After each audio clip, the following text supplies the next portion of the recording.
கர்த்தர் நல்லவர், கர்த்தர் நல்லவர், கர்த்தர் நல்லவர். தேவனுடைய வார்த்தைக்கு ஆதாரமாய் பரிசுத்த வேதாகமத்திலிருந்து ஒரு வசனத்தை வாசிக்கிறேன். ஜெபத்தோடு கவனிங்கள். தானியேல் தீர்க்கதரிசனத்தின் புஸ்தகம் 10ஆம் அதிகாரம் 12வது வசனம். தானியேல் 10:12 வாசிக்கிறேன். ஜெபத்தோடு கவனிங்கள். அப்பொழுது அவன் என்னை நோக்கி, தானியேலே, பயப்படாதே, நீ அறிவை அடைகிறதற்கும் உன்னுடைய தேவனுக்கு முன்பாக சிறுமைப்படுத்துகிறதற்கும் உன் மனதை செலுத்தின முதல் நாள் துவக்கி உன் வார்த்தைகள் கேட்கப்பட்டது. உன் வார்த்தைகளின் நிமித்தம் நான் வந்தேன். திரும்பவும் ஒரு விசை உங்கள் கவனத்துக்காக வாசிக்கிறேன். தானியேலின் புஸ்தகம் 10ஆம் அதிகாரம் 12வது வசனம்.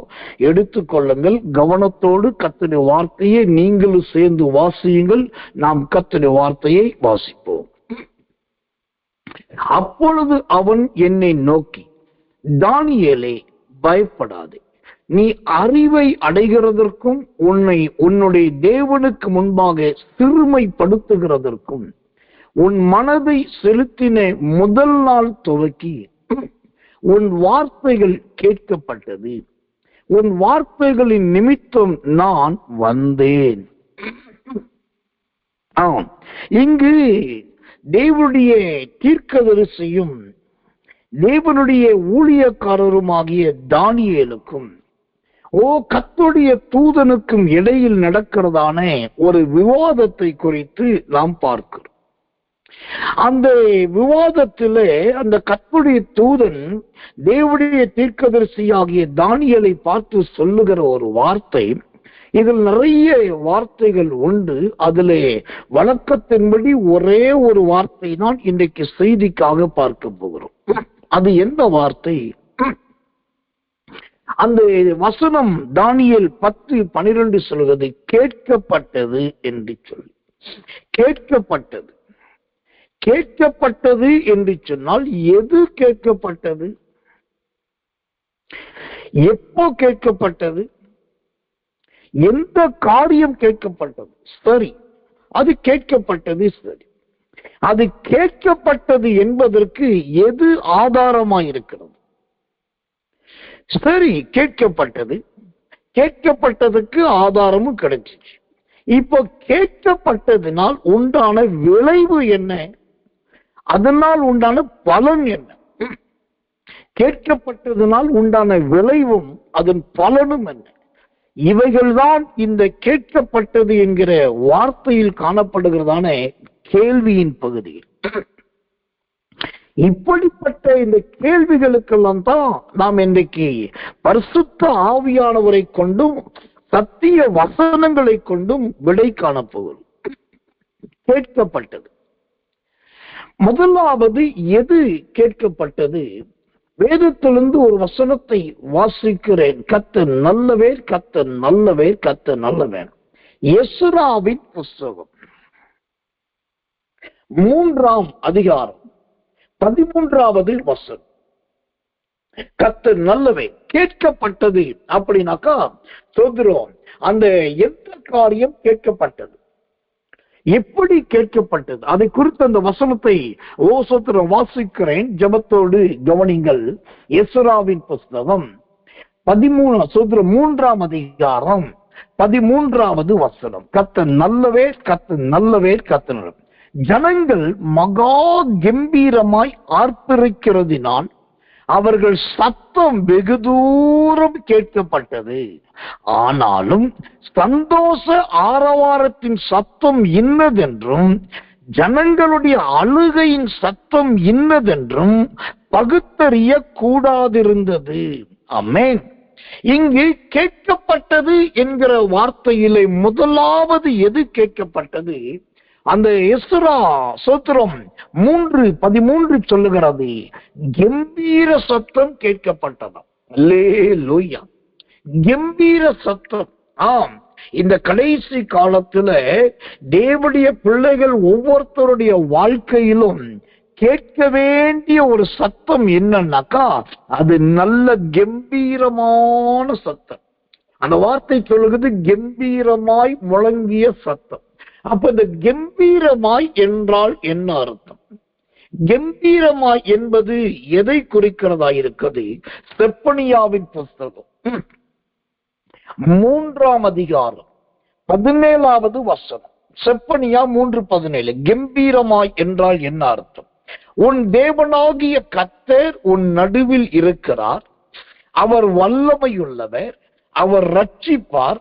அவர் உன் பேரில் சந்தோஷமாய் மகிழ்ந்து தம்முடைய அன்பின் நிமித்தம் அமர்ந்திருப்பார். அவர் உன் பேரில் கம்பீரமாய் களி கூறுவார். அல்லேலூயா. கேட்கப்பட்டது என்று சொன்னால், ஓ சோத்திரம், உங்க வேதம் சொல்லுகிறது கம்பீர சத்தம் தான் முதல் கேட்டுச்சு. சரி, கம்பீர சத்தம் கேட்டது. அந்த கம்பீரம் என்றால் என்ன அர்த்தம் அப்படின்னாக்கா, இங்க ரொம்ப ஆச்சரியமான ஒரு விளக்கத்தை ஆவியானவர் செப்பனியா 3:10 எழுதி வச்சிருக்காரு. என்ன அர்த்தம்னாக்கா, உன் பேரில் கம்பீரமாய் களி கூறுவார். அப்படின்னா என்ன அர்த்தம்? ஆண்டவர் கொடுத்த விடுதலைக்காக நீங்க கம்பீரிப்பது கிடையாது. ஆண்டவர் தந்த ஜெயத்துக்காக உங்க குடும்ப கம்பீரித்து பாட்டு பாடுது, அது கிடையாது. ஆண்டவர் செய்த நன்மைக்காக சந்தோஷப்படுற, அது கம்பீரம் கிடையாது. இங்கு சொல்லப்படுகிற கம்பீரம் எது தெரியுமா? உன் நிமித்தம் அவர் கம்பீரித்து களி கூறுவார்னாக்கா, ஆண்டவருக்காக நம்ம செய்த காரியத்தை பார்த்து ஆண்டவர் அப்படியே களி கூறார். அப்படியே புல்லரித்து போகுது அவருக்கு. அவர் அப்படி புலன்காகிதம் அடைகிறார். அவர் அப்படியே சந்தோஷத்துல மிதக்கிறார். ஏன் மகன் இவ்வளவு பெரிய ரட்சிப்பை கட்டளையிட்டுட்டான். சூரியனையும் சந்திரனையும் ஏன் மகன் யோசுவா நிப்பாட்டிட்டார். ஓ கத்த, ஏன் மகன் மோசே யோர்தான ஐயோ அழக பிளந்துட்டாரு. புலங்காகிதம் அடைகிறார் ஆண்டவர். அப்படியே சோத்திரம் மனமகிழ்ச்சி அடைகிறார் ஆண்டவர். கொஞ்சம் யோசிங்க.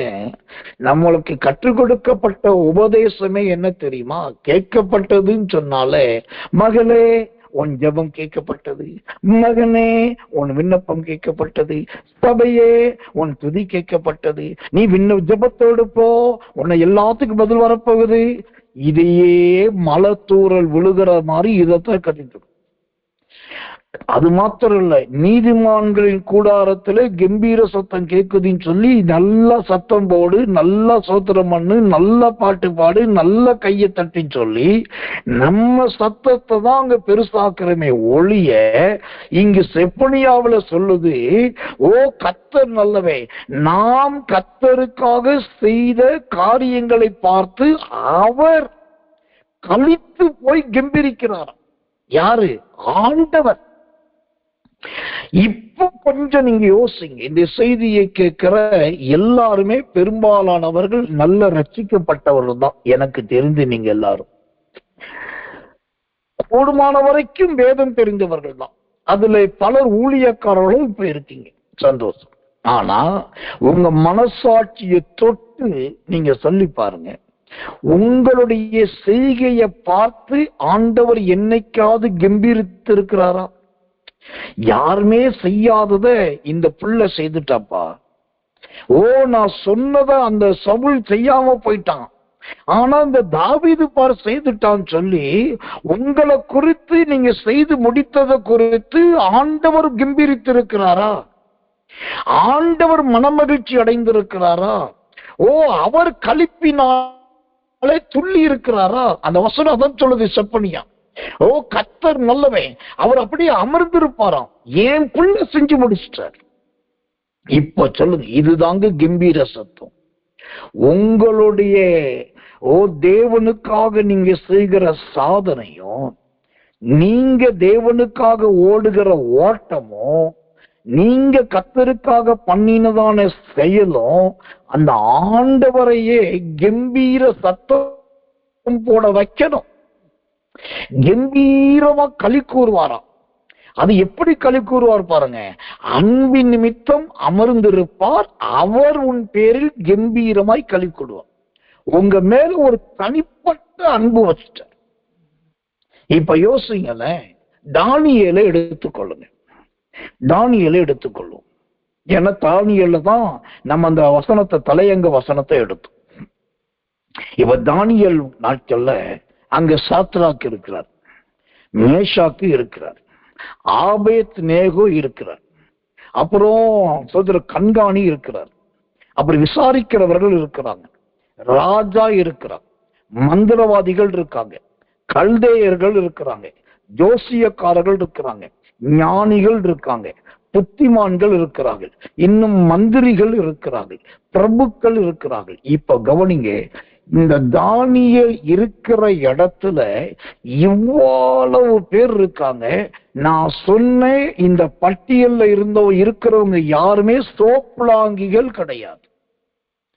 தகுதி இல்லாதவர்களோ, பேர் பெறாதவர்களோ, லாயக்கில்லாதவர்களே, நான் சொன்ன அத்தனை பேருமே, ராஜாவாகட்டும், மந்திரியாகட்டும், பிரபுவாகட்டும், கல்தையராகட்டும், ஜோசியக்காரராகட்டும், மற்றவர்களாகட்டும், எல்லாருமே விசேஷமானவர். ஆனா அவங்க செய்த செயல் எதுவுமே, அவங்களுடைய திறமைகள் எதுவுமே ஆண்டவரை தொடவே இல்லை. அவரை கம்பீர சத்தம் போட வைக்கவே இல்லை. அவங்கள பார்த்துட்டு ஆண்டவர் உட்காரவே இல்லை. அதனாலதான் ஆண்டவர் அவர்கள் மீது அன்பு வைக்கவும் இல்லை. ஆனா அதே பாபிலோனில இவங்க எல்லாரையும் விட தானியேலை பார்த்துட்டு ஆண்டு உட்கார்ந்துட்டார். நீங்க தானியேலின் புஸ்தகம் 7ஆம் அதிகாரத்திலிருந்து 12ஆம் அதிகாரம் வரைக்கும் படிச்சு பாருங்க. அந்த 6ஆம் அதிகாரம் வரைக்கும் தான் 1 to 3 சாத்ராக், மேஷாக், ஆபேத்நேகோவுக்கு இருக்கும். அப்புறம் 3 to 6 பார்த்தீங்கன்னா தானியேலுடைய சோத்திரம் மாம்சீகத்தின் ஜெயத்தை குறித்து இருக்கும். ஆனா தானியேல் 7ஆம் அதிகாரத்திலிருந்து 12ஆம் அதிகாரம் இருக்கு, 3 பகுதியை அதை பிரிக்கலாம். 7 to 12 வரைக்கும் பார்த்தீங்கன்னா தானியேலுடைய அந்தரங்க ஜீவியங்களும், தானியேலுடைய ஆவிக்குரிய அனுபவங்களும், தானியேலுக்கும் தேவனுக்கும் இருக்கிற தொடர்பையும் இந்த 7 முதல் 12 வரைக்கும் நீங்க பார்க்கலாம். அதுல ஒண்ணுதான் இந்த 10ஆம் அதிகாரம். அங்கதான் என்று சொன்னாரு கேட்கப்பட்டது. இப்போ இவங்க எல்லாருடைய சத்தத்தை கேட்கல. மந்திரவாதிகளுடைய சத்தம், கல்தையருடைய சத்தம், ஜோசியக்காருடைய சத்தம், ஞானிகளின் சத்தம், அறிவாளிகளின் சத்தம், பிரபுக்களின் சத்தம், ராஜாவுடைய சத்தம், ஒரு ராஜகுமாரத்தின் சத்தம், இதெல்லாம் கர்த்தர் கேட்கலங்க. தானியேலின் நிமித்தம் கர்த்தர் அந்த தானியேல் மீது அன்பு வைத்தார். அந்த தானியேல் இருக்கிற இடத்துல ஆண்டவர் அமர்ந்துட்டார். அமர்ந்துட்டு இப்ப அவர் அப்படியே களி கூறுகிறார். இது பாபிலோன் அப்படின்னாலே குழப்பம்னு அர்த்தம். ஒரு குழப்பம் நிறைஞ்ச தேசத்துல, ஒரு குழப்பத்தை உண்டாக்கிக்கிட்டு இருக்கிற அரண்மனையில, குழப்பவாதிகள் நிறைந்த ஒரு சந்தேக பேர்வழிகள் நிறைந்த இந்த பகுதியில ஏன் மகன் இப்படி தரிசனம் பார்க்கிற மகனாய் இருக்கிறார்? தானியேலுக்குள் 6 கிருபைகள் இருக்கு. என்னென்ன கிருபை? தானியேலின் புஸ்தகம் 5ஆம் அதிகாரம் 12வது வசனத்தை வாசித்து பாருங்க. கருகலானவைகளை தெளிவிக்கிறது, மறைப்பொருட்களை வெளிப்படுத்துகிறது, சொப்பனங்களை வியாப்தி பண்ணுகிறது, 4ஆவதாக அறிவு, 5ஆவதாக புத்தி, 7ஆவதாக 6ஆவதாக விசேஷித்த ஆவி. இந்த 6 கிருபைகள் தானியேல்கிட்ட இருந்ததுனால தான் அங்க இருக்கிற எல்லாருடைய சத்தத்தை விட தானியேலின் சத்தம் ஒரு கம்பீர சத்தமா இருந்தது. தானியேலுடைய செயல் ஆண்டவரை அவன் பக்கத்திலே உட்கார வச்சிருச்சு. எப்படி இருக்கு பாருங்க. இதுக்கு பேர் தான் கம்பீர சத்தம். இதை விட்டுட்டு இன்னைக்கு கம்பீர சத்தத்துக்கு என்னென்னமோ விளக்கம் கொடுக்கிறாங்க, ஏதோ விளக்கம் கொடுக்கிறாங்க. அந்த செப்பனியா 3:17 சொல்லுகிறது, ரொம்ப அழகா சொல்ல, அவர் உன்மேல் சந்தோஷமாய் மகிழ்ந்து, உன் பேரு சந்தோஷமாய் மகிழ்ந்து தம்முடைய அன்பின் நிமித்தம் அமர்ந்திருப்பார். அவர் உன் பேரில் கம்பீரமாய் களி கூறும். கேட்கப்பட்டதுனாக்கா முதலாவது உங்க வீட்டுக்குள்ள இருந்து கம்பீர சத்தம் கேட்கணும். உங்க வேலை ஸ்தலத்துல கம்பீர சத்தம் கேட்கணும். எப்படி? யாரோ ஒரு தீர்க்கதரிசிய கூப்பிட்டு வந்துட்டு தப்பு டிப்பி திமிட்டிக்கும் சொல்லி நான் அந்நிய பாஷை பேசுற சத்தம் கிடையாது. யாரோ நல்ல பாடகரை கூப்பிட்டு வந்துட்டு ஆகா அல்லேலூயான்னு பாடுற பாட்டுனால வர சத்தம் கிடையாது. நீங்க கர்த்தருக்காக எதை சாதிச்சு முடிச்சீங்களோ அந்த சாதனை நிமித்தம் கர்த்தருடைய சத்தம் உண்டாகட்டும்.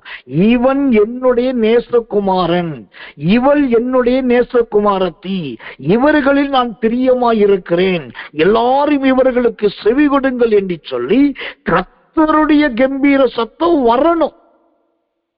அதுதான் ஒரு ஆவிக்குரிய வளர்ச்சி. அந்த சத்தத்தை குறித்துதான் நம்ம இங்க வாசிக்கிறோம், கேட்கப்பட்டது. இப்போ சொல்லுங்க, இப்படிப்பட்ட ஒரு கம்பீர சத்தம் உங்க ஜீவியத்துல, உங்க குடும்பத்துல, உங்க ஆவிக்குரிய வாழ்க்கையில் கேட்கப்பட்டிருக்க? கர்த்தர் நல்லவர். இன்னைக்கும் சில ஊழியக்காரர் இருக்காங்க. நான் சில ரகசியத்தை உங்களுக்கு சொல்றேன். இன்னைக்கும் சில ஊழியக்காரர்களும் சரி, ரொம்ப அழகான தேறின விசுவாசிகளும் இன்னைக்கு சிலர் இருக்காங்க. அவங்க யாரு தெரியுமா? அவங்க அதிகமா வெளியே தெரிய மாட்டாங்க. அப்புறம் அவங்க ரொம்ப கிருபா வரம் உள்ளவங்க மாதிரி காட்டிக்கவும் மாட்டாங்க.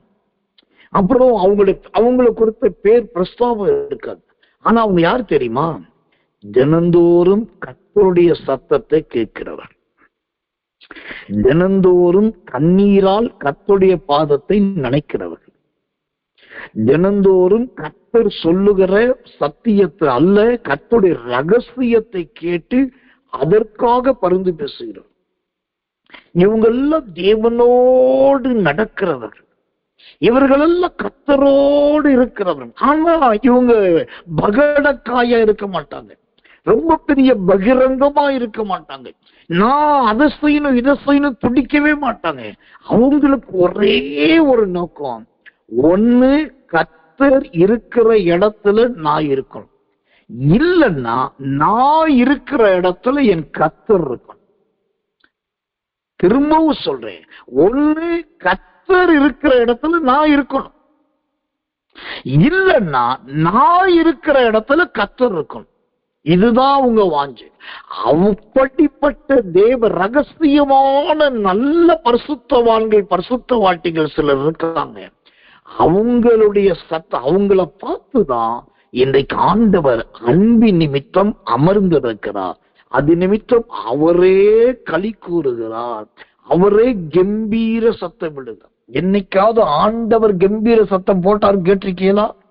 இன்னைக்கு சொல்றார் செப்பனியா 3:17, அவர் கம்பீருப்பார், அப்படியே மனமகிழ்ச்சியா சந்தோஷப்படுவார். ஆண்டுகிட்ட சொல்லுங்க, எப்ப பார்த்தாலும் என் வீட்டுக்குள்ள கம்பீர சத்தம் வேணும் ஆண்டவரே, சொத்து எனக்குள் களி கூறுதல் வேணும். இதையே கேட்டேன் ஆண்டவரே.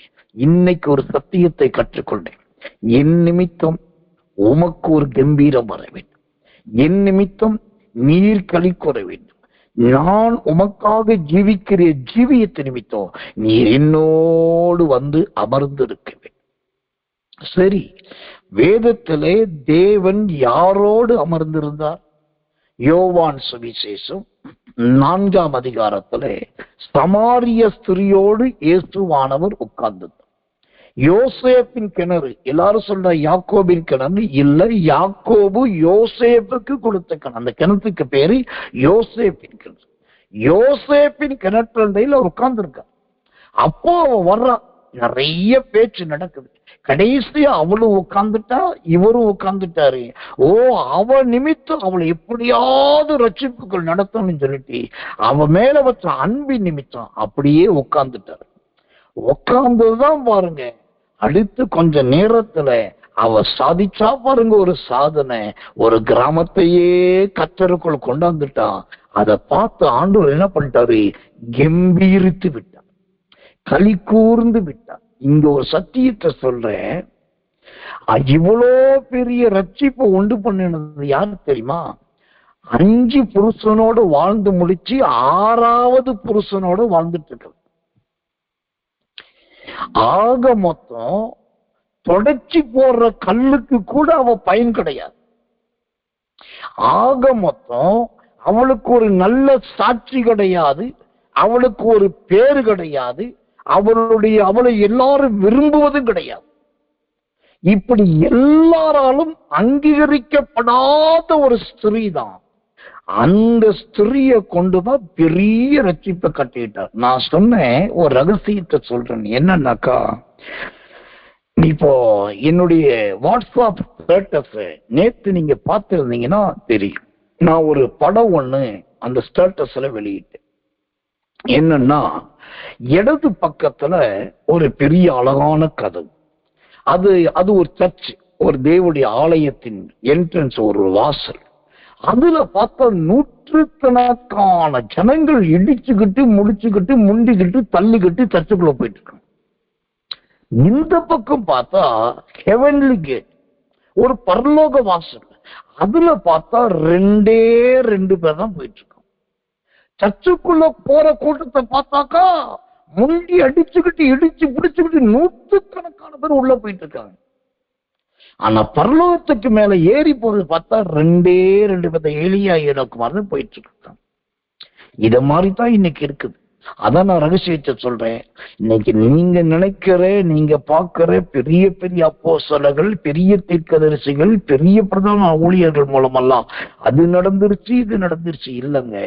இன்னைக்கும் ரகசியமாய் கர்த்தர் கம்பீரிக்கக்கூடிய, கர்த்தரே களி கூறக்கூடிய, அவரே வந்து அன்பு வைக்கக்கூடிய ரகசிய சமாரிய ஸ்திரீகள் சில இடத்துல இருக்கிறார்கள்.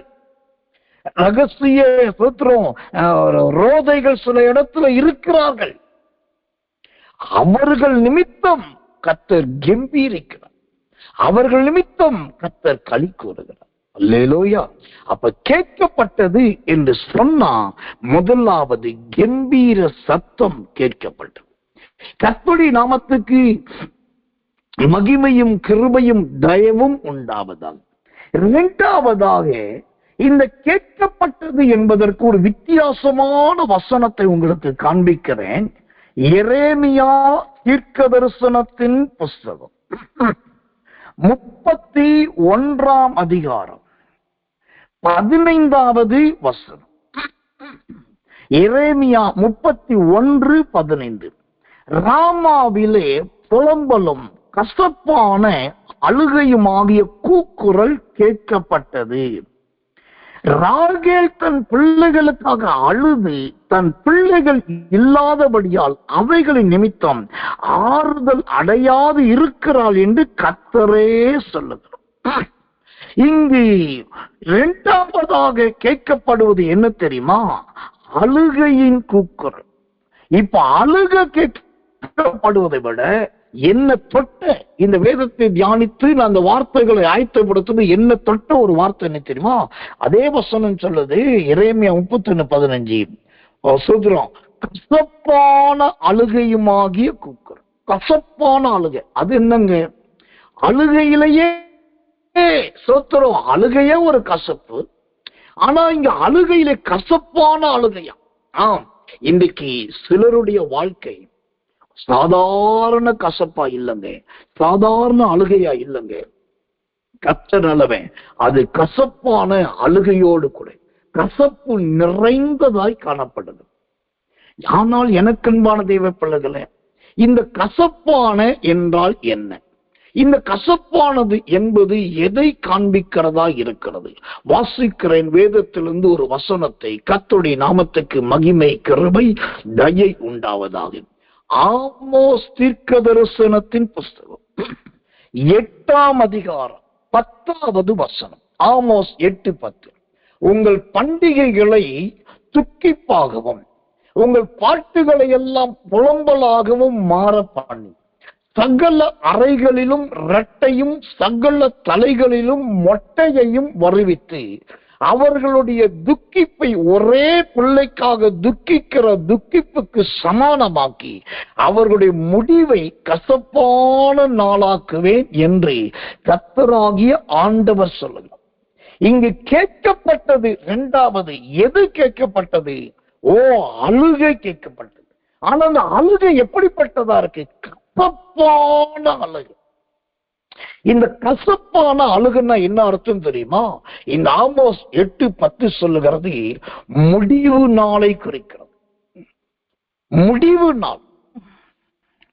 ஒரு ராஜாவுடைய மனைவி ஒரு தீர்க்கதரிசியை பார்க்க போறார். போகும்போதே அவர் ராஜாவின் மனைவின்னு போனாக்கா, தெரிஞ்சு போனாக்கா, ஒருவேளை அதுக்கேற்ற சாதகமா தீர்க்கதுன்னு சொல்லிடுவான்.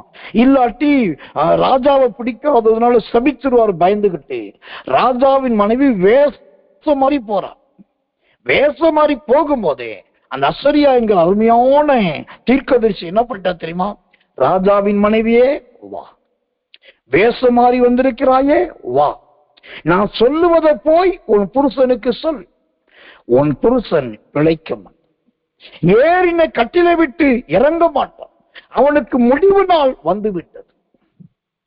தன் சொந்த புருஷனை குறித்து, அதுவும் ஒரு தேசத்தை ஆளுகிற ராஜா என்கிற புருஷனை குறித்து கட்டின மனைவிக்கு ஒரு செய்தி வருது, அவனுக்கு முடிவு நாள் வந்து விட்டு. இப்ப கவனி, இதுக்கு பேர் தான் கசப்பான அழுகை. ஓடுவதற்கு வழி இல்லை, தப்புவதற்கு சமயம் இல்லை, தீவிரிப்பதற்கு இடமில்லை, எதுவும் பண்ண முடியாது. ஒரே வழி முடிவுதான். இதை கேட்ட அந்த ஸ்திரீ என்ன செய்திருப்பார்? என்னதான் புருஷன் பாவம் செய்திருந்தாலும், அல்லது ஏறின கட்டில விட்டு இறங்க முடியாத கொடிய வியாதியா இருந்தாலும், கட்டின புருஷன் அல்லவா, சரீரத்தின் மாம்சத்தின் மாம்சம் அல்லவா, அப்போ அந்த ஸ்திரீயின் அழுகை எப்படி இருந்திருக்கும்?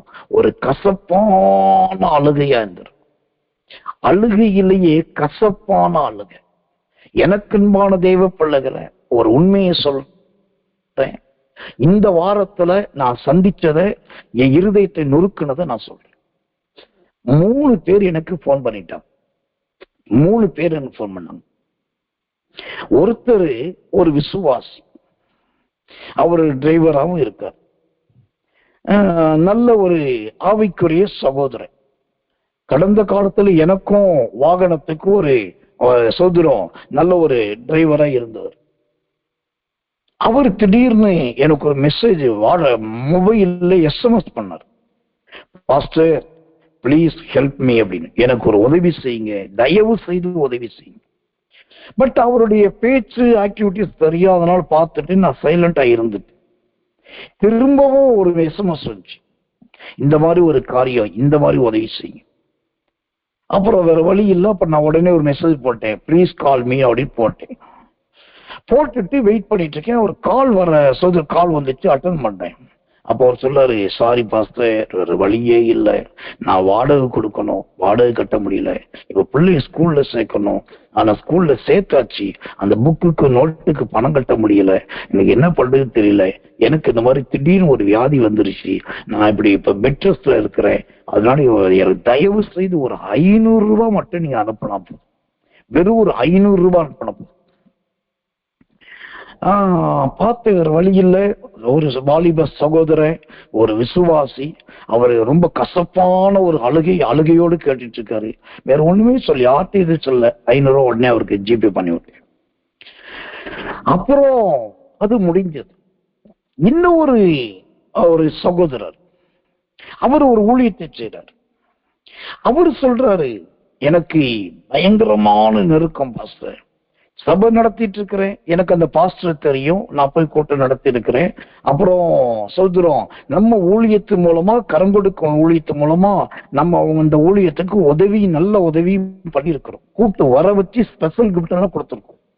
அவரு திடீர்னு 2 நாளைக்கு முன்னாடி எனக்கு நான் இரவுக்கு ஒரு ஜபத்துல கூப்பிட்டாரு. நான் பிரேயர்ல இருந்தாலும் எடுக்க முடியல, நான் மறந்துட்டு, இன்னைக்கு எனக்கு ஆவியில் உணர்த்தப்பட்டது, திரும்ப கூப்பிட்டேன். அப்போ அவர் சொல்றாரு, ஒண்ணு இல்ல பாஸ்டர், பயங்கர ஊழியத்துல பிரச்சனை, எல்லாத்தோட பயங்கர பைனான்ஸ் ப்ராப்ளம், ஒண்ணுமே செய்ய முடியல, ஒரு பிள்ளைய புதுசா ஸ்கூல்ல சேர்க்கணும், இப்ப நான் சேர்க்கவே இல்லை, வச்சிருக்கிறேன். என் மனைவி பார்த்தா பிரைவேட் ஸ்கூல்ல வேலை பார்க்கறா, ஒரு நாளைக்கு 11 மணி நேரம் வேலை பார்த்தவெல்லாம் ஒண்ணும் பண்ண முடியல, அதனால ஒரு வியாபாரம் ஆரம்பிக்கலான்னு 1500 ரூபாய்க்கு புதுசா ஒரு வியாபாரம் பண்ண நாங்க பிளான் பண்ணோம். எங்க பட்ஜெட்டே 1500. அதுக்கு ஒரு ஷெட் எல்லாம் போட்டு எல்லாம் பண்ணி முடிச்சுட்டு வந்துட்டோம். மறுநாள் காலையில போய் பார்த்தா அதை எல்லாத்தையும் வெட்டி அதை உடைச்சி நறுக்கி போட்டிருக்காங்க. இதை பார்த்துட்டு என் மனைவியின் இருதயமே உடைஞ்சிருச்சு. அதை பார்த்து துக்கப்பட்டு இப்ப படுத்த படுக்கை ஆயிட்டா. பொருளாதார பயங்கர நெருக்கடி, ஊழியத்துல ஒரே பிரச்சனை, என்ன பண்றதுன்னு தெரியல. உங்கள்கிட்ட ஒரு ஜெபம் பண்ணிக்கலாம்னு சொல்லிதான் நான் போன் பண்ணேன். நீங்க ஜெபம் பண்ணுவீங்களான்னு. உடனே இந்த ஊழியக்காரருக்கு உட்கார்ந்து பொறுப்படுத்து நல்லா ஜெபம் பண்ண. நான் பார்த்த அந்த ஊழியக்காரர் ஆண்டவரால் ஆசிரியக்கப்பட்ட மனுஷன், ரொம்ப அர்ப்பணிப்போடு ஊழியக்கிறார். ஆனா இன்னைக்கு அவருடைய நிலைமை ஒரு கசப்பான அழுகையிலே ஒரு கசப்பான அழுகை. அப்புறம் இன்னைக்கு திடீர்னு எனக்கு யாருன்னு தெரியாத இன்னொருத்தர் போன் பண்ணார். எங்கேயோ என் பேரை பார்த்துட்டு இயேசுவின் வல்லமை ஊழியம்ன்ற அந்த சொல்றோம் லோகோவை பார்த்துட்டு எனக்கு போன் பண்ணி அவர் சொல்ல, நான் ஒரு பாஸ்டர், எனக்கு சபை இருக்குது, ஆனா ஊழியத்துல பயங்கர நெருக்கடி, பொருளாதார நிலைமை தாங்க முடியல, பயங்கர பஞ்சத்துல போயிட்டு இருக்கேன். அதனால நான் ஊழியத்தோடு இப்ப ரியல் எஸ்டேட் பாக்குறேன். அந்த ரியல் எஸ்டேட்லயும் எனக்கு ஒண்ணு இல்லை, ஆனா நிறைய கான்ட்ராக்ட் பேசியிருக்கிற எல்லாம் பேசிக் அட்வான்ஸ் பண்ணியாச்சு, ஆனா வர வேண்டியது ஒண்ணுமே வரல. எனக்கு ஏதாவது ஜெபம் பண்ணுங்க பாஸ்டர், எப்படியாவது ஒரு வழி ஆர்டர் திறக்கணும். நல்லா கவனிக்கணும். இன்னைக்கு நிறைய பேருடைய நிலைமை எப்படி இருக்குன்னாக்கா, சோதரம் இப்படிதான் அழுகையோடு இல்லைங்க, அது கசப்பான அழுகையோடு இருக்கு. இதனாலதான் நான் இயேசுவின் வல்லமை ஊழியத்தில் இருக்கிற ஜனங்களுக்கு நான் சொல்றேன், கரங்கொடுக்கும் ஊழியத்தை சொல்லும் போது நீங்க கேவலமா நினைக்க கூடாது, அது ரொம்ப ஒரு அருவருப்பா பார்க்க கூடாது. இல்லை ஆதாயத்துக்காக கேட்கிறதையே சொல்றேன். ஒவ்வொரு முறை சொல்லும் போது சொல்லுவேன், நமக்கு நல்ல வீட்டை ஆண்டவர் கொடுத்திருக்கார், நல்ல புருஷனை கொடுத்திருக்கார், நல்ல பொண்டாட்டிய கொடுத்திருக்கார், நல்ல பிள்ளைகளை கொடுத்திருக்கார், நம்ம சாப்பிடுறதுக்கு சாப்பாடு கொடுத்திருக்கார், உடுத்துறதுக்கு உடை கொடுத்திருக்கார். நம்ம ஒண்ணு பெரிய அழுகையில போகல. அதுவும் கசப்பான அழுகை இல்லை. ஆனா உங்களுக்கு தெரியுதோ இல்லையோ, ஆவியிலே தேவனோடு உறவாடுகிற நான் சொல்றேன், இன்னைக்கு நிறைய தேவ பிள்ளைகளின் வாழ்க்கையே கசப்பான அழுகையில போயிட்டு இருக்குது. ராமாவிலே கூக்குரலின் சத்தம் தான் இருக்கதே தவிர மகிழ்ச்சியின் சத்தம் இல்லை. ஆனால் இப்படி எத்தனையோ பேர் கசப்பான அழுகையில போயிட்டு இருக்கும் போது உங்களையும் என்னையும் இந்த சத்தியத்தை கேட்க வைத்திருக்கிறார் என்று சொன்னால், நான் சத்தியமாய் சொல்லுவேன், அடித்து சொல்லுவேன், தேவனுக்குள்ளாய் சொல்லுவேன், நீங்களும் நானும் பாக்கியவான், நீங்களும் நானும் கிருபை பெற்றவர்கள். ஆனா ஒரு அவலட்சணம் என்ன தெரியுமா? நமக்கு நல்ல சேலை இருக்கு, பாவாடை இருக்கு, சட்டை இருக்கு, துணி இருக்கு, வேட்டி இருக்கு, துண்டு இருக்கு, செருப்பு இருக்கு, எல்லாம் இருக்கு, காசு இருக்கு, ஏதோ கிருபையை நடத்திட்டு இருக்க. ஆனாலும் சொல்றோம், ஐயோ இன்னும் தெரியல பாஸ்டர், இன்னும் ஒண்ணுமே நடக்கல பாஸ்டர், ஐயோ முடியல பாஸ்டர், ஐயோ கஷ்டமா இருக்கு பாஸ்டர். நான் சொல்றேங்க, உங்களை விட 100% பாதிக்கப்பட்டவர்கள் அல்ல, 1000% அவங்க குடும்பங்களில் இன்றைக்கு கசப்பான அழுகையின் சத்தம் கேட்டுட்டு இருக்கு. ஒன்று கசப்பு, 2வது அழுகை, 3வது கூக்குரல். அந்த எரேமியா 31:15 வாசிக்கிறேன், கவனிங்க. கர்த்தர் நல்லவன். ராமாவிலே புலம்பலும் கசப்பும் அழுகையும் ஆகிய கூக்குரல். 4 அடையாளம் பாருங்க. 1 புலம்பல், 2வது கசப்பு, 3வது அழுகை, 4வது கூக்குரல். இப்போ இந்த செய்தியை கேட்கிற நீங்க உங்க மனசுல உங்க நெஞ்சுக்குள்ள கைய வச்சு சொல்லுங்க, உங்க குடும்பத்துல இப்படி புலம்பல் இருக்குதா? எப்ப பார்த்தாலும் கசப்பான கீரையை சாப்பிட்டுட்டு இருக்கீங்களா? ராத்திரியிலையும் பகல்லையும் உட்கார்ந்து அழுகிறதா வேலையா இருக்குதா? இல்ல ஐயோ வயிற்றுலையும் மார்பிளையும் அடிச்சுக்கிட்டு கூக்குறீங்களா? இதெல்லாம் இல்லல்ல. இன்னும் அந்த நிலைமைக்கு போகலல்ல. அப்போ ஒண்ணு பண்ணுங்க, ஆண்டவரே என்னை பாக்கியவனாய் வைத்திருக்கிறீரே, கர்த்தாவே என்னை தயவாய் நடத்தி வருகிறீரே, எனக்கு யானையும் வேண்டாம், குதிரையும் வேண்டாம். கர்த்தர் நல்லவே, நான் உம்மோடு இருந்தா போதும். எனக்கு அன்னன்னைக்கு இன்னைக்கு போஷிக்கிறீரே, நான் ஒட்டகப்பால் குடிக்கணும்னு ஆசைப்படல. எனக்கு தாகம் தீக்கிறதுக்கு ஒரு டம்ளர் தண்ணி கிடைச்சா போதும். எனக்கு ஆசை இருக்கு, ஒட்டக பால் குடிக்கணும், வெளிநாட்டு பால் குடிக்கணும், ஸ்தோத்திரம், நல்ல ராஜாக்களின் போதனத்தை புசிக்கணும், பிரபுக்கள் உடுத்துகிற உடைய உடுத்தணும், நான் போறது பெரிய குதிரையிலையும் ஸ்தோத்திரம் யானையில தான் போகணும். இதெல்லாம் ஆசை இருக்கு. ஆனா தேவை என்ன? ஆண்டவரே, என் தாகம் தீர்க்க நல்ல தண்ணீர் கிடைச்சாலே போதும். ஏன் தெரியுமா? பால்லையும் ஆகாரத்திலையும் உடையிலையும் சத்து இல்லைங்க, தண்ணீர்ல தான் உயிரே இருக்கு. அப்ப அது பஞ்சம் இல்லாம கொடுத்திருக்காருல, அப்புறம் ஏன் முழுவதுக்குறீங்க? அப்புறம் ஏன் எப்ப பார்த்தாலும் பல்ல கடிச்சிட்டு இருக்கீங்க? இருக்கிறதுல சந்தோஷப்படுங்க. உங்களை விட கூக்குரல் இடுகிறவர்கள் இன்னைக்கு பலர் இருக்கிறாங்க. அழுதுகிட்டே இருக்கிறவர்கள் பலர் இருக்கிறாங்க. ஐயோ, வாழ்க்கை கசந்து போய் செத்தா போதும் என்று கசப்போடு இருக்கிற பலர் இருக்கிறாங்க. யார பார்த்தாலும் புலம்புறவங்க பலர் இருக்காங்க.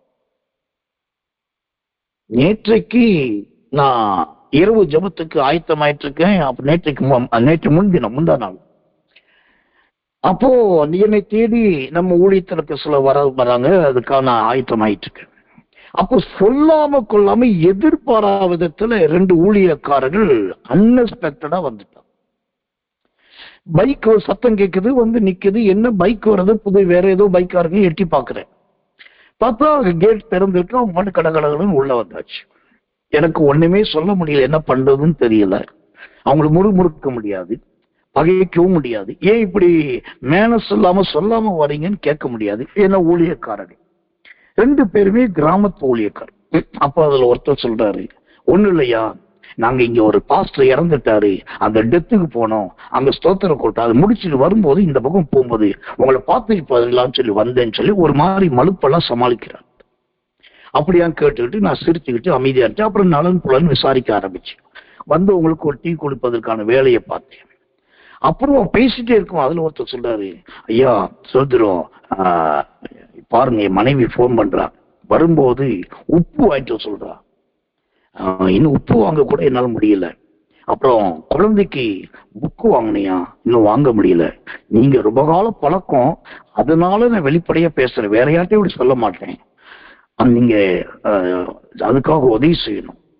அப்ப நான் யோசித்தேன், யாரோ ஒருத்தர் என்னைக்கோ பழகினவர் ஒரு நம்பிக்கை வைத்து திடீரென்று உள்ள வந்துட்டு தன்னுடைய நிலைமைய அப்பட்டமான முறையில சொல்லி, எனக்கு இப்படி ஒரு உப்பு வாங்குறதுக்கு காசு வேணும். அவர் சொன்னது அப்படியே தேவசம் சொல்லு, உப்பு வாங்குறதுக்கு காசு வேணும்.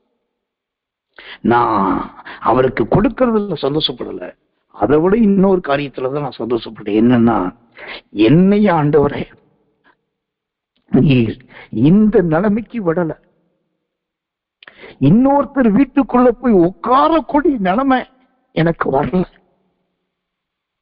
அங்க போய் எனக்கு இவ்வளவு இப்படி வேணும், அதை பண்ணி கொடுங்க, இது வித்து கொடுங்க, அது வச்சு கொடுங்க, இதை மாத்தி கொடுங்க, கேட்கிற அளவுக்கு நீர் என்னை விடலாண்டவர். நான் அதுக்காகத்தான் கர்த்தருக்கு நன்றி சொன்னேன். பாரு, என்னை கொடுக்க வச்சிருக்காரு, நான் தர்றவனா இருக்கேன் பாரு, எனக்கு அவங்கள விட நான் நல்லா இருக்கேன் பாரு, அந்த மேட்டிமை எனக்குள்ள வரல. ஆனா கர்த்தருக்கு கண்ணீரோடு நன்றி சொன்னேன். என் வாழ்க்கையில உண்மை மட்டும்தான் நம்பி இருக்கிறேன், உண்மையே சார்ந்திருக்கேன்.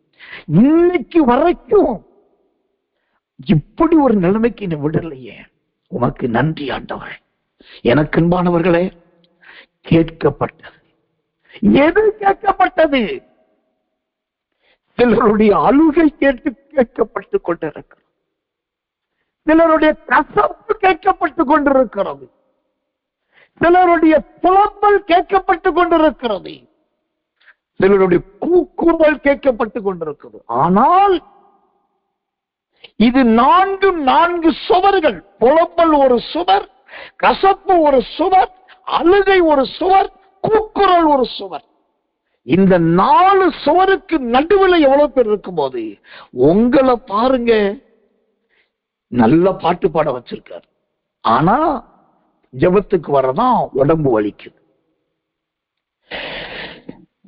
நல்ல ஆலயத்தை கொடுத்திருக்காரு, ஊழியக்காரனுக்கு உண்மையா இருக்கதா மனசு வலிக்குது. நல்ல ஆகாரத்தை வாகனத்தை கொடுத்திருக்காரு, அதை வச்சு கர்த்தருக்காக ஓடுறதுக்கு தான் நொண்டி சாக்கு சொல்ல தெரியுது. இருக்கிறத வச்சு கர்த்தர் இப்படி நடத்துறாருன்னு சொல்லி கம்பீரிக்க தெரியல. இன்னும் நம்ம எவ்வளவோ கேவலமானதை பேசிட்டு இருக்கிறோம். ஆனா இங்க ஒரு சத்தம் கேட்குது, கஷ்டப்பான ஆளுகை. நான் ஒரு எச்சரிப்பாய் சொல்றேன் சொல்வது, உங்க குடும்பத்துல இந்த கசப்பின் அழுகை வந்துடக்கூடாது. சகோதரனே, ஊழியக்காரரே, உங்க ஸ்தலத்துல இந்த கசப்பின் அழுகை வந்துடக்கூடாது. இது கேட்கவே கூடாது, கேட்கவே கூடாது. அப்ப என்ன செய்யணும்? மற்றவர்களுக்காக பரிதபியுங்கள், மற்றவர்களுக்காக எழுந்திருளுங்கள், மற்றவர்களுக்காக கை கொடுங்கள், கை நீட்டுங்கள், மற்றவர்களுக்காக பேசுங்கள், கண்ணீர் வடியுங்கள். ஆனா ஒன்னே ஒண்ணு எச்சரிக்கையா, அதோடு கூட ரொம்ப தாழ்மையின் அன்போடு சொல்லுறேன், எவ்வளவு தாழ்த்தப்பட்டவர்களாய் எவ்வளவு தரித்திரியம் உள்ளவர்களாய் வந்தாலும் அவங்களை நீங்க கேவலமா மட்டும் நினைச்சிடாதீங்க. உங்களுக்கு பணமும் வேலையும் வசத்திர வாய்ப்பும் கொடுத்த ஆண்டவர் அவங்களுக்கு தரித்திரியத்தையும் இல்லாமையும் கொடுத்திருக்காரு. அதையும் ஆண்டவர் தான் கொடுத்திருக்காரு. ஆனா அவர்களை கேவலமாய் நினைக்க, அவலட்சமா நினைக்க, அதை 4 பேர்ட்ட சொல்லி கைத்தட்ட யாருக்கும் உரிமை கிடையாது. அது கர்த்தர் வைத்திருக்கிறார். நம்ம செய்ய வேண்டியது என்ன? கூடுமான வரைக்கும் நன்மை செய்வோம், நல்ல கை கொடுப்போம், நல்ல கை நீட்டுவோம், கை கொடுத்து தூக்கி விடும். பேதுருவும் யோவானும் பிறவி சப்பானியை கை கொடுத்து தூக்கி விட்டார்கள் அல்லவா? கர்த்தர் நல்லவே. ஐத்திக்கு மேலிருந்து கீழே விழுந்து செத்து போன போது பவுல் கை கொடுத்து தூக்கி விட்டார் அல்லவா? சோத்திரம். இயேசுவின் ஊழிய நாட்கள் செத்து போன சிறு பெண்ணை சிறு பெண்ணை எழுந்துரு என்று கை கொடுத்து தூக்கி விட்டார் அல்லவா? தயவு செய்து தூக்கி விடுங்க, தயவு செய்து எழுப்பி விடுங்க. ஆனா அவங்களுடைய கூக்குரலையும் அவங்களுடைய கசப்பையும் அவங்களுடைய அழுகையும் சோத்திரம் பார்த்துட்டு அதை கேவலமாகவோ ஏளனமாகவோ யார்ட்டையும் சொல்லியோ அவங்க பேரை சொல்லி அவன் என்ன பண்ணான்னு தெரியுமா, அவங்க என்ன அக்கிரமம் பண்ணான்னு தெரியுமா, அதனாலதான் இன்னைக்கு அலையிறான். இதெல்லாம் பேசுனீங்க, நீங்க விதைச்ச வார்த்தை உங்களுக்கே வரும். அப்ப இங்க முதலாவது கேட்கப்பட்டது கம்பீர சத்தம். அது எந்த கம்பீரம்? என் நிமித்தம் நம் நிமித்தம் ஆண்டவர் கம்பீரிக்கிறார், ஆண்டவர் களி கூறுகிறார், ஆண்டவர் அன்போடு வந்து உட்கார்கிறார். ஐயா, அந்த சத்தம் கேட்கணும். 2வது, உங்களுக்கும் எனக்கும் தெரியாம நிறைய குடும்பங்கள்ல கசப்பின் அழுகையின் சத்தம் கேட்குது. ஆனா நம்மளையோ அந்த கசப்பின் அழுகையில கர்த்தர் வைக்கலங்க, வைக்கல.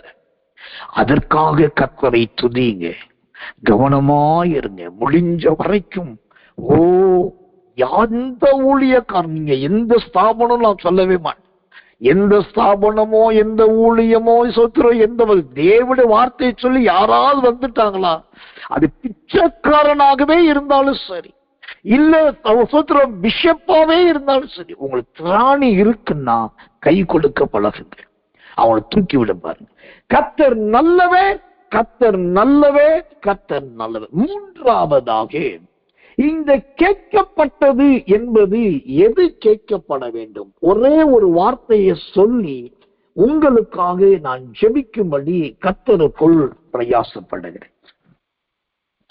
எசேக்கியேல் தீர்க்கதரிசனத்தின் புஸ்தகம்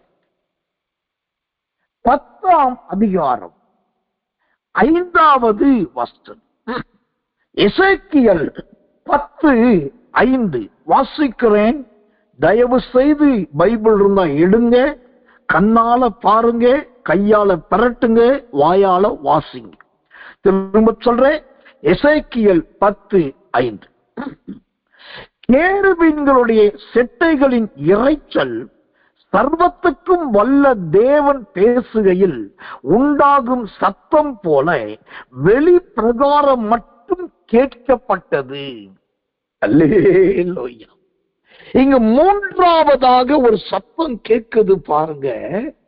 ரொம்ப அருமையான ஒரு சத்தம், ரொம்ப இனிமையான ஒரு சத்தம், ரொம்ப அவசியமான ஒரு சத்தம், ரொம்ப தேவையான ஒரு சத்தம். இந்த சத்தம் என்ன தெரியுமா? பைபிள் சொல்லுது கேருபீன்களின் செட்டைகளின் சத்தம். இந்த கேருபீன்கள் செட்டையை விரிக்கும் போது, விரித்த செட்டைய மூடும் போது, இந்த செட்டைய அந்த கேருபீன்கள் அசைவாட்டும் போது, அந்த செட்டைய கேருபீன்கள் மேல தூக்கும் போது அதுல இருந்து ஒரு சத்தம் வருது. அந்த கேருபீன்கள் செட்டைய அசைவாட்டுகிற சத்தம் எப்படி இருக்குன்னா, அந்த வசனம் அழகா விளக்கமா சொல்லுது பாருங்க. சர்வத்துக்கும் வல்லமையுள்ள தேவன் பேசும்போது உண்டாகிற சத்தம் போல வெளியில வரைக்கும் கேட்குது. அல்லேலூயா.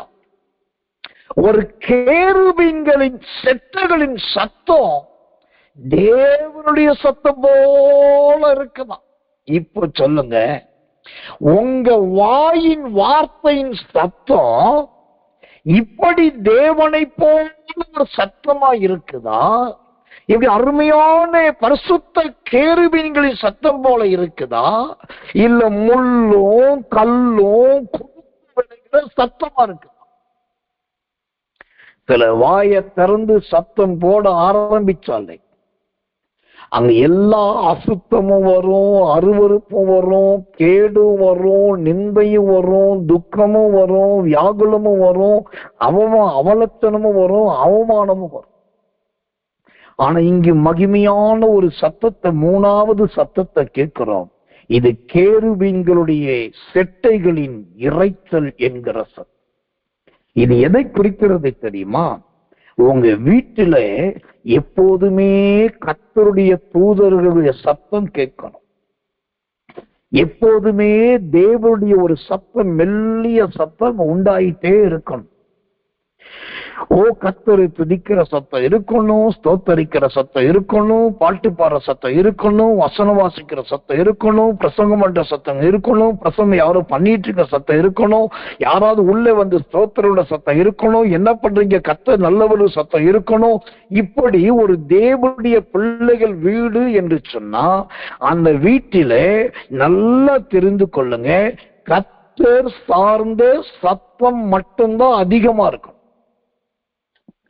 வேதம் சார்ந்த சத்தம் மட்டும்தான் அதிகம் இருக்கும். தேவனுடைய மகிமை சார்ந்த சத்தம் மட்டும்தான் ரொம்ப இருக்கணும். சில வீட்டுல பார்த்திருக்கிறேன், பேசுவாங்க பேசுவாங்க பேசுவாங்க பேசுவாங்க பேசுவாங்க பேசுவாங்க பேசிக்கிட்டே இருப்பாங்க. வள வள வள வள வல்ல தொல தொல தொல தொல பயங்கரமா, சில சலிப்படையத்தக்க அளவுக்கு பேசுவாங்க. நான் சொல்றேன், இதெல்லாம் மாறட்டும் தேவ பிள்ளையே. இன்னைக்கு ஆண்டுகிட்ட கேளுங்க, எசேக்கியேல் 10:5 ஆண்டவரே என் வீட்டில அந்த கேருபீன்களின் சத்தம் வரணும். அந்த கேருபீன்களுடைய செட்டைகளின் சத்தம் வரணும். அந்த கேருபீன்களால் உண்டாகிற பரிசுத்த இரைச்சலின் சத்தம் வரணும். அந்த சத்தம் வல்லமையுள்ள தேவன் பேசுகிற சத்தமா இருக்கணும். அந்த வார்த்தை சொல்லுகிறது, கர்த்தர் நல்லவே, கர்த்தர் நல்லவன், அவர் பேசுகையில் உண்டாகும் சத்தம் போல வெளிப்பிரகாரம் வரைக்கும் கேட்கப்பட்டது. உங்க வீட்டுக்குள்ள வர்ற பாட்டும், உங்க வீட்டுக்குள்ள கேட்கிற துதியும், உங்க வீட்டுக்குள்ள கர்த்தரை குறித்து நீங்க பேசுற பேச்சும் வெளியில வரைக்கும் கேட்கணுமா? சண்டையின் சத்தம் கேட்க கூடாது, ஸ்தபிக்கிற சத்தம் கேட்க கூடாது, முறுமுறுக்கிற சத்தம் கேட்க கூடாது, ஆக்ரோஷத்தின் சத்தம் கேட்க கூடாது, பிசாசின் சத்தம் கேட்க கூடாது. அப்ப என்னதான் கேட்கணும்? ஒன்று, கேருபீன்களின் சத்தம் கேட்கும். இரண்டாவது, கேருபீன்களின் செட்டைகளின் சத்தம் கேட்கும். மூணாவது, அந்த கேருபீன்களின் செட்டைகளிலிருந்து புறப்படுகிற இரைச்சலின் சத்தம் கேட்கணும். நாலாவது, அது வல்லமையுள்ள தேவனுடைய சத்தம் போல கேட்கணும். ஐந்தாவது, அது அப்படியே சோத்திரம் தேவன் பேசுவதை போல ஒரு சத்தம் கேட்கணும். ஆறாவது, இந்த ஐந்தும் சேர்ந்து ஆறாவதாக இது வெளியில வரைக்கும் போய் இந்த சத்தம் கேட்கணும். இதுக்குதான் நம்ம வேதத்தில் பக்கம் கேட்கப்பட்டது. எது கேட்கப்பட்டது? தேவ சத்தம் கேட்கப்பட்டது, தூதனின் சத்தம் கேட்கப்பட்டது, கேருபீனின் சத்தம் கேட்கப்பட்டது, வல்லமையுள்ள சத்தம் கேட்கப்பட்டது, கம்பீர சத்தம் கேட்கப்பட்டது. இப்போ சொல்லுங்க, உங்க வீட்டுல, உங்க அலுவலகத்துல, உங்க சபையில, உங்க ஜீவியத்துல இது கேட்கப்படுகிறதா? இந்த சத்தங்கள் கேட்கப்படுகிறதா? அப்படி இல்லாவிட்டா ஒரே ஒரு காரியத்தை சொன்னேன். முதலாவது, நிறைய வாக்குவாதம் பண்றதை நிப்பாட்டு. வாக்குவாதம் பண்ணி ஒரு பெரிய ஆளா ஆகணும்ன்றத தயவு செய்து மறந்துருங்க. அப்படி ஒரு முகஸ்துதியோ அப்படி ஒரு பேர் பிரஸ்தாபமோ நமக்கு தேவையே இல்லை. யாரோடையும் வாக்குவாதம் பண்ணாதீங்க, எதற்காகவும் வாக்குவாதம் பண்ணாதீங்க. அமைதலா கடந்து போக பழகுங்க. ஒண்ணு. ரெண்டாவது, அந்நிய சத்தங்களுக்கு, தேவையில்லாத நகைச்சுவை, களியாட்டுகள், அப்புறம் சொல்றோம் ஊழியத்திலே சிலர் ரொம்ப ஒரு மாதிரி விகற்பமா நடந்துகிறது. இப்படிப்பட்ட சத்தங்கள் உங்க வீட்டுல கேட்கறத குரல் வளைய பிடிச்சு நெரிச்சு நிப்பாட்டுங்க. அப்படிப்பட்ட சத்தங்களும் நம்ம வீட்டுல வேண்டவே வேண்டாம். நல்ல உங்க வாயிலிருந்து வசனம் என்கிற சத்தம் வரட்டும், உங்க வாயிலிருந்து பாட்டு என்கிற சத்தம் வரட்டும், உங்க வாயிலிருந்து ஆராதனை சத்தம் வரட்டும். உங்க வாயால முடியலையா, ரொம்ப பலட்சியப்பட்டு பலவீனமா இருக்கு, இல்லாட்டி தெரியலையா, கவலையே வேண்டாம். எத்தனையோ சூத்திரம் நமக்கு நல்ல எலக்ட்ரானிக் திங்ஸ் இருக்கு.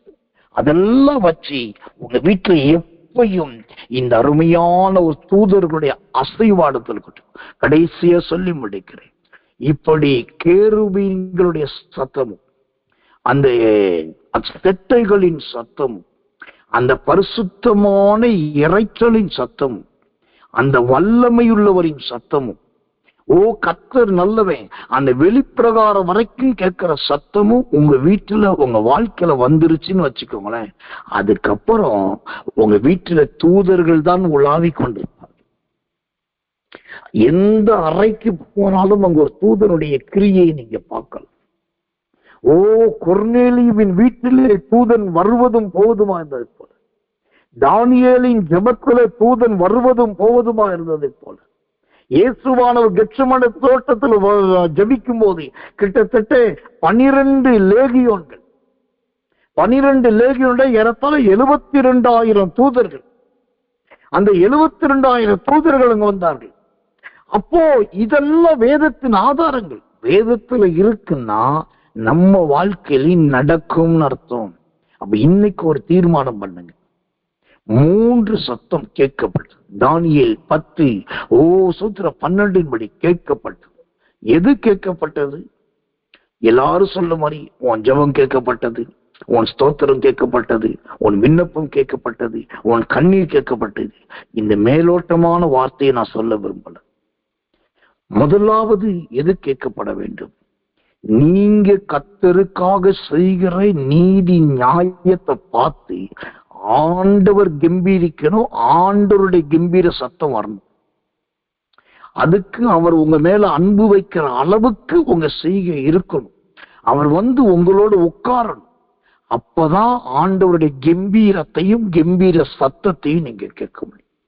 ரெண்டாவது, எல்லாரும் இருதயத்துல எழுதி கொள்ளுங்க, உங்களை விட என்னைய விட கசப்பான அழுகையின் சத்தத்தை காண்பிக்கிற பல குடும்பங்கள் இருக்கு. கசப்பான அழுகையும் கூக்குரலும் புலம்பலும் உள்ள எத்தனையோ ஊழியர்கள் இருக்கு. ஆனா அவர்களை போல கர்த்தர் நம்ம விடல. அப்ப அதுக்காக நீங்க நன்றி சொல்லணும். யாரையும் தரக்குறைவா, யாரையும் மட்டமா, அவங்க பாவமே பண்ணியிருந்தாலும், சபிக்கப்பட்டவர்களாகவே இருந்தாலும் அவர்களை ஏளனம் பண்ண நமக்கு உரிமை இல்லை. அப்ப அங்கு கர்த்தரை துதிங்க. என்னையே இவங்களை விட எவ்வளவு மகிமையா வைத்திருக்கிறீர் ஆண்டவரே. அன்னன்னைக்கு சாப்பாடு கொடுக்கறீங்க, அன்னன்னைக்கு துணி கொடுக்கறீங்க, அன்னன்னைக்கு தூக்கத்தை கொடுக்கறீங்க, அன்னன்னைக்கு மகிழ்ச்சி கொடுக்கறீங்க. எனக்கு இந்த ஒரு சத்தம் இருக்குதப்பா. நல்ல வேளை என் வீட்டுல கசப்பின் அழுகையின் சத்தம் இல்லை. நல்ல வேளை என் வீட்டுல புலம்பல் இல்லை. நல்ல வேளை என் வீட்டுல ஓசத்திர கூக்குரல் இல்லையே. அதற்கு நன்றி என்று சொல்லு. கர்த்தர் நல்லவர். கர்த்தர் அடுத்ததாக இன்று முதல் உங்களுடைய அடுப்பங்கரை, உங்களுடைய பாத்ரூம், உங்களுடைய மெயின் ஹால், உங்க பெட்ரூம், உங்களுடைய போர்டிகோ, உங்களுடைய ஃப்ரண்ட் பர்சன், பேக் பர்சன், உங்களுடைய சரௌண்டிங், எல்லா இடத்திலும் இந்த கேருபீன்கள் உலாவுவதாக. இந்த கேருபீன்களின் செட்டைகளின் சத்தம் உலாவுவதாக. கேருபீன்களின் செட்டையிலிருந்து உண்டாகிற அந்த மகிமையின் இறைத்தலின் சத்தம் உலாவுவதாக. அந்த கேருபீன்களின் சத்தத்தோடு கூட வல்லமை உள்ளவருடைய சத்தமும் உலாவுவதாக. வல்லமை உள்ள சத்தத்தோடு கூட அது வெளிப்பிரகாரம் வரைக்கும் கேட்கக்கூடிய அளவுக்கு உங்க குடும்பத்தை, உங்க ஜீவியத்தை, உங்களை கர்த்தர் சாட்சியாய் மாற்றுவாரா. கேட்கப்பட்டது. கேருபீன்களின் சத்தம் கேட்கப்பட்டது. இந்த அருமையான 3 வார்த்தைகள் உங்க ஜீவியத்துல ஆமென்றும் ஆமேன் என்று பலிப்பதாக. இந்த செய்தியே திரும்ப போட்டு கேளுங்க, மற்றவர்களை கேட்க சொல்லுங்க. அவங்க வாழ்க்கையிலும் இந்த அருமையான கேட்கப்படுகிற அனுபவம் ஆமென்றும் ஆமேன் என்றும் உண்டாவதாக. கண்களை மூடி ஒப்பு கொடுத்து எல்லாரும் கர்த்தரை ஸ்தோத்திரம் பண்ணுவோம். தயவு செய்து கவனிங்க. கடமைக்காக கடைசி நேரத்துல சத்தமா ஸ்தோத்திரம் பண்றதுனால ஒரு நயா பைசா பிரயோஜனம் கிடையாது. கர்த்தர் பேசின செய்தியை அப்படியே அசை போட்டு உங்க நினைவுக்கு இப்ப கொண்டு வாங்க. நான் கொடுக்கிற 1 நிமிஷம், இந்த 2 நிமிஷம், அதற்குள்ள இது அப்படியே திரும்ப ஒரு முறை ரிப்பீட் பண்ணுங்க. ஆண்டவரே, இந்த சத்தம் கம்பீர சத்தம் கேட்கணும். என் வீட்டுல கசப்பின் அழுகையின் சத்தம் கேட்க கூடாது. ஆண்டவரே, ஜீவியத்துல கேருபீன்களின் சத்தம் கேட்கணும். இப்படி சொல்லி சொல்லி எல்லாரும் கர்த்தரை ஸ்தோத்திரம் பண்ணி ஜெபம் பண்ணுவோம் இயேசுவின் நாமத்தினாலே.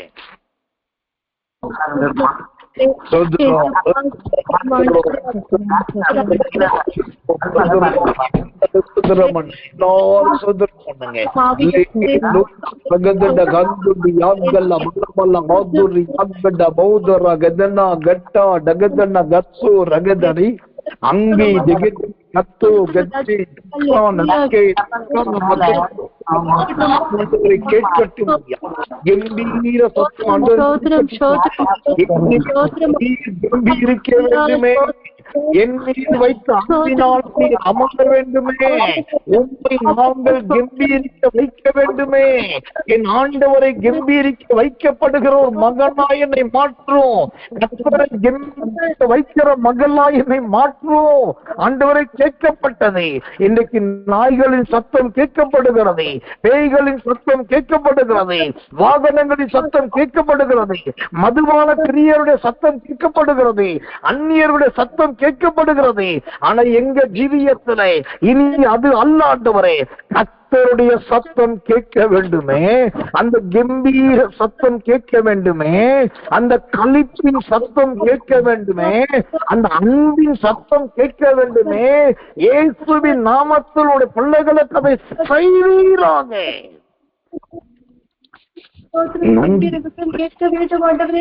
தேவச்சனமே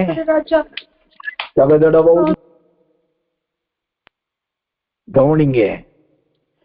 இப்போ உங்களுக்கு ஒரு நிமிடம் வாய்ப்பு கொடுக்கிறேன். 2 கையை தூக்கி இருதயத்தின் ஆழத்திலிருந்து ஒரு நன்றி சொல்லிருங்க. ஆமாண்டவரே, என் வாழ்க்கையில புலம்பலின் சத்தம் இல்லாமல் காப்பாற்றினீர். ஸ்தோத்திரம். என் வாழ்க்கையில கசப்பு இல்லாமல் காப்பாற்றினீர், அதுக்காக ஸ்தோத்திரம். என் வாழ்க்கையில குரல் இல்லாமல் காப்பாற்றினீர், அதுக்காக ஸ்தோத்திரம். என் வாழ்க்கையில ரொம்ப அழுகை இல்லாமல் காப்பாற்றினீர், அதுக்காக ஸ்தோத்திரம். இந்த 4 பள்ளத்தாக்கிலிருந்து என்னை காப்பாற்றி இன்றளவும் நீர் என்னை சந்தோஷமாய் வைத்திருக்கிறேன். அந்த கசப்பின் அழுகை என் வாழ்க்கையில இல்லையே, அதற்காகவே உமக்கு நன்றி சொல்றேன்னு சொல்லி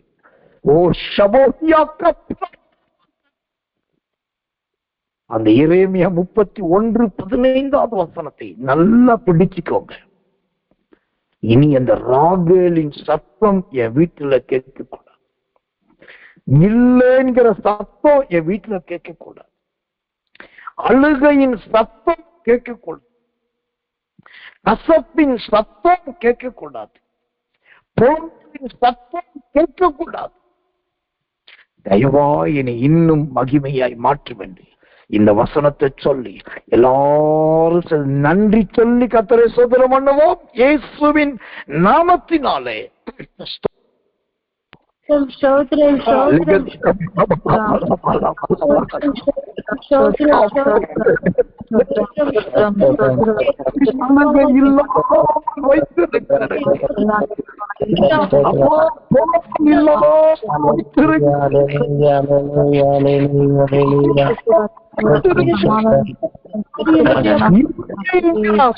அனுபவம்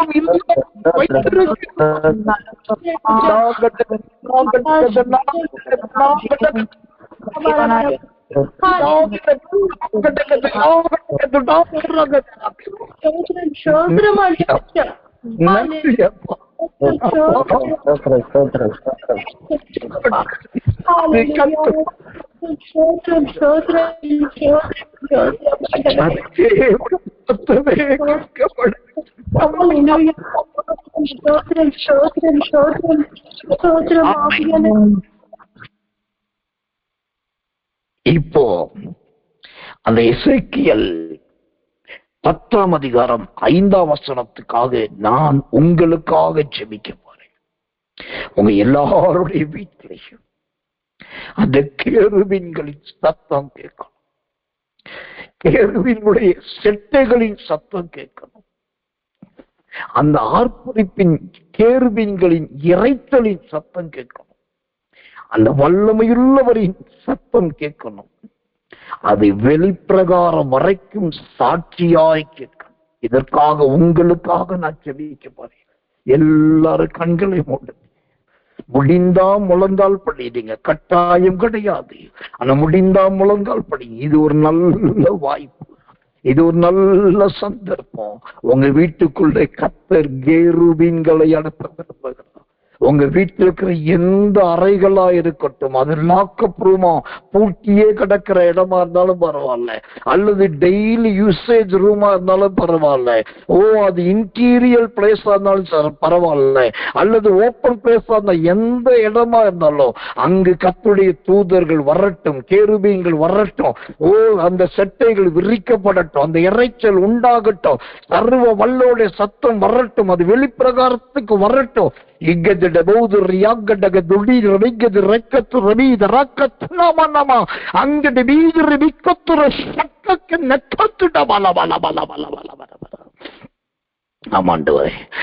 இரவுக்கு ஒரு ஜெபத்துக்கு வந்து இந்த செய்தியை கேட்டு இனிமேலும் ஆன்லைன் மூலமாய் யூடியூப் மூலமாய் கேட்க போகிறேன். எல்லாருக்காக நான் ஜெபிக்கிறேன்.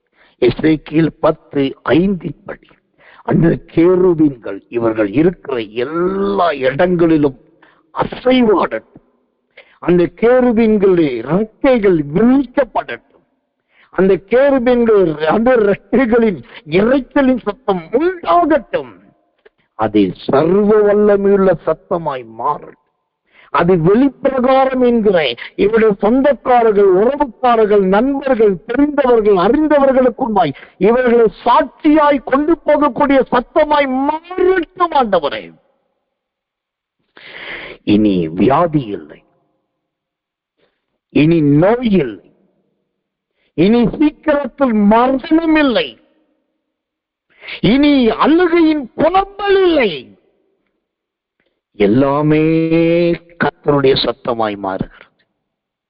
எல்லாமே வேதத்தின் சத்தமாய் மாறுகிறது. எல்லாமே உண்மை போன்ற சத்தமாய் மாறுகிறது. அதற்காக ஸ்தோத்திரம்.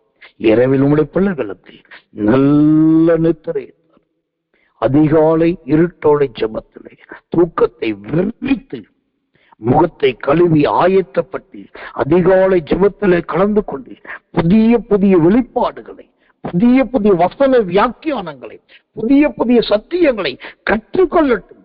அழைத்துவார். தேவனுடைய கரம் தாங்கள். என் ஜெபத்தை கேட்கறதுக்காக சுத்தரும்.